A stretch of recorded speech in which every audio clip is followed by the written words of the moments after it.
ये 5 लाख वैक्सीन हैं जो कि तोहफतन दी गई हैं, और दूसरी जो 1 करोड़ 70 लाख हमें ऑक्सफोर्ड से आनी है एस्ट्राजेनेका, वो भी हमें तोहफतन ही आएंगी। तो पाकिस्तान की हुकूमत की जानिब से अब तक कितनी वैक्सीन ऑर्डर की गई हैं, ये एक बहुत बड़ा क्वेश्चन मार्क है। कहा जाता है कि अभी तक पाकिस्तान ने ऑर्डर कुछ नहीं किया, ये हमें जो कुछ मिल रहा है ये हमें अतिया या फिर तोहफतन ही दिया जा रहा है।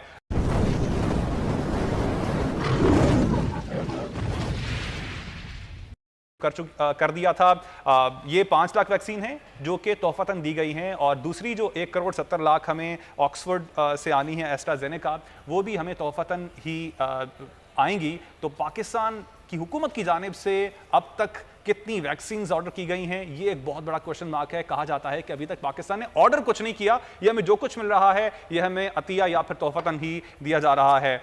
जो वैक्सीन लग रही है वो किस हद तक कारआमद है, मौसर किस हद तक है, और जो केसेस हैं उनमें इजाफा क्यों पाकिस्तान में नहीं हुआ, इस हवाले से बात करने के लिए हमारे साथ डॉक्टर फैसल सुल्तान साहब मौजूद है हमारे रहते में। बहुत शुक्रिया फैसल साहब आपके वक्त का। डॉक्टर फैसल महमूद साहब हमारे साथ मौजूद हैं। फैसल साहब, ना हमने हुकूमत की जानिब से जो SOPs बनाई गई थी उन पर अमल किया, इज्तिमात की बात की जाए, ना सिर्फ जो हमारे हुकूमत की जानिब से तकरीबात थी उनका सिलसिला जारी रहा, अपोजिशन की जानिब से जलसे जुलूस भी होते रहे, शादी ब्याह की तकरीबात का सिलसिला भी जारी रहा। इसके बावजूद जो हमारे केसेस हैं और डेथ रेट जो रहा वो अल्हम्दुलिल्लाह कम रहा। क्या समझते हैं, जो रिपोर्ट है वो कम होता रहा है या फिर कुछ और वजह है? तो देखिए, इसमें 2-3 चीजें हैं। एक तो ये कि हमारे डेथ रेट कम होने की एक बहुत बड़ी वजह ये है कि हमारी पॉपुलेशन की उम्र कम है दूसरे ममालिक की बेनिस्बत। तो और हमको पता है कि कम उम्र के अंदर डेथ रेट थोड़ा सा कम होता है। और जहां तक रिपोर्टिंग केसेस का ताल्लुक है तो हो सकता है रिपोर्टिंग केसेस की थोड़ी सी कम हुई हो, क्योंकि बहुत सारे लोग इस वेव के अंदर अपना टेस्ट नहीं करा रहे। जैसे घर में किसी एक को हो गया तो बकिया लोगों ने नहीं कराया, तो ऑब्वियसली उनकी शरह हमारे रिपोर्टिंग में आती नहीं है। अच्छा, थोड़ा सा हमें जो वैक्सीन इस वक्त पाकिस्तान को चाइना की जानिब से मिली है उस वैक्सीन के हवाले से बताइएगा। किस हद तक ये मौसर है वैक्सीन, इस पे किस हद तक रिसर्च हो चुकी है अब तक, और क्या जितनी रिसर्च हुई है अभी तक दुनिया में वैक्सीन पर वो काफी है? देखिए, इस वैक्सीन की तहकीक पूरी तरह तो अभी नहीं हुई है, खासतौर पे उस एज में जो 60 से ज्यादा है।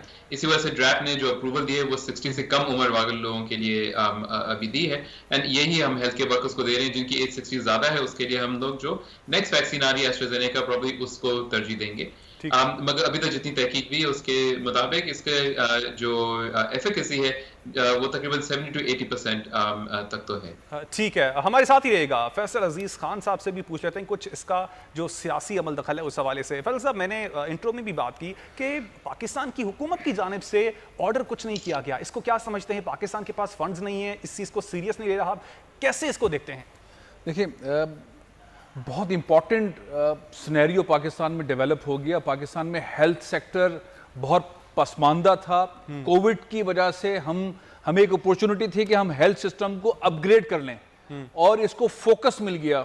तो सिंध में, पंजाब में, KP में, बलूचिस्तान में, आज़ाद कश्मीर में, गिलगित-बल्तिस्तान में एक अपॉर्चुनिटी थी कि हम अपनी हेल्थ टीम्स को, डॉक्टर्स को, पैरामेडिकल स्टाफ को इसको अपग्रेड कर लें और चीज़ों को बेहतर कर लें। उसमें हम कितना कामयाब हुए, और ये वाला फेज़ कि हम उनको कितना बचाने में कामयाब होंगे, क्योंकि वैक्सीनेशन यहां से होगी। और तीसरा ये कि हेल्थ के शोबे में सबसे ज्यादा करप्शन है एजुकेशन के बाद, कि जो सरकारी दवाएं होती हैं वो फरोख्त हो जाती है, पता नहीं चलता टेंडर का, इसका उसका। तो ट्रांसपेरेंसी, क्योंकि फोकस गवर्नमेंट का आ गया, इंटरनेशनल बॉडीज का आ गया, तो ट्रांसपेरेंसी वाला साइकिल इसके अंदर आ जाए। डॉक्टर साहब भी मेरे ख्याल इससे अग्री करेंगे। सिंध के अंदर तो दवाएं खाली जाती है, पता नहीं चलता, सरकारी अस्पतालों के अंदर होती नहीं है, जानवर घूम रहे होते हैं। अभी रिसेंटली एक दादू के अस्पताल के अंदर भैंसे, घोड़े और कुत्ते जो है घूम रहे थे, वहां पे रिपोर्ट चली, उसके बाद हुकूमत ने एक्शन लिया। तो पॉइंट ये है कि मैं ये समझता हूं कि ये जो कैंपेन चल रही है इसमें हम अपने हेल्थ के सिस्टम को अपग्रेड कर लें, करप्शन से दूर कर लें, ट्रांसपेरेंसी के साथ कर लें। और बात का मामला है कि ये जो अतियात हमें मिल रहे हैं, गिफ्ट मिल रहे हैं, इनको सही तरह प्लेस कर लें, ये मार्केट में फरोख्त ना हो। और तीसरा इंपॉर्टेंट मामला जो आप सवाल खड़ा कर रहे हैं कि आखिर क्यों ये जो गवर्नमेंट ऑर्डर है वो नहीं दे पा रही है, और जिन हुकूमतों ने पहले फैसले कर लिए उनके ऑर्डर्स आ रहे हैं। सिंध हुकूमत ने फैसला किया 3 अरब रुपए का हम ये जो है वैक्सीन लेंगे।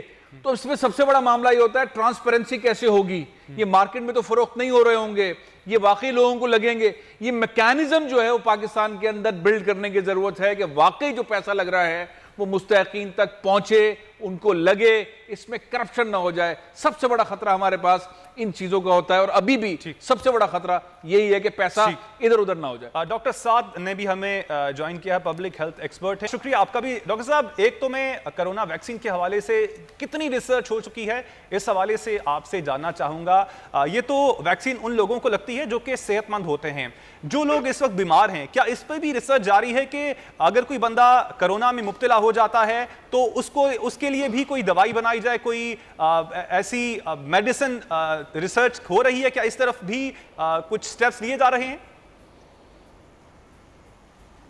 तो जो लोग बीमार हो चुके हैं कोविड के साथ, उनके लिए तो बहुत सारी दवाइयां अभी हमारे पास हैं। इस पे तो काफी तहकीक हो चुकी है, जिसमें स्टीरॉयड भी शामिल है, दूसरी दवाइयां भी हैं, और नई दवाइयों पे भी तहकीक जारी है, और उससे कुछ ट्रायल्स हम यहाँ पे भी इंशाल्लाह शुरू करने वाले हैं। तो बिल्कुल दोनों तरह से काम हो रहा है, दोनों प्रिवेंशन के पॉइंट ऑफ व्यू से बचाव, और ऑल्सो जिनको लग गया उनके इलाज के पॉइंट ऑफ व्यू। अच्छा डॉक्टर फैसल साहब, अब जो क्या नाम है, मेडिसिन तो एक जानिब हो गई, आपने बात कर दी, रिसर्च जो है पाकिस्तान में भी क्या वैक्सीन के हवाले से हो रही है? क्या पाकिस्तान फॉर्मूला दे सकता है चाइना से और पाकिस्तान में ही ये वैक्सीन डेवलप कर ली जाए, ऐसा कुछ मुमकिन है?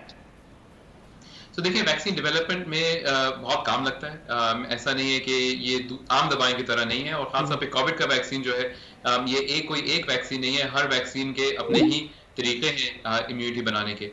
तो ऐसा नहीं है कि हम फॉर्मूला ले लें और फिर यहाँ पे मैन्युफैक्चर करना शुरू कर दें। ये दूसरी दवाएं के बरक्स इसकी मैन्युफैक्चरिंग काफी पेचीदा होती है, और इसको हम फौरन मैन्युफैक्चर नहीं कर पाएंगे। अच्छा, एक और बात, ये वैक्सीन जिनको लग जाती है, क्या उनको भी प्रिकॉशनरी मरीज लेने की जरूरत है कि वो भी मास्क पहने, पब्लिक में ना जाएं, इस तरह की चीजें क्या उनको भी लेने की जरूरत है, प्रिकॉशंस? या फिर एक बार जिसको वैक्सीन लग गई, he is good to go, वो जहां पे जाए जिस तरह मर्जी अपनी लाइफ गुजारे मास्क के बिना? क्या ऐसी चीज है?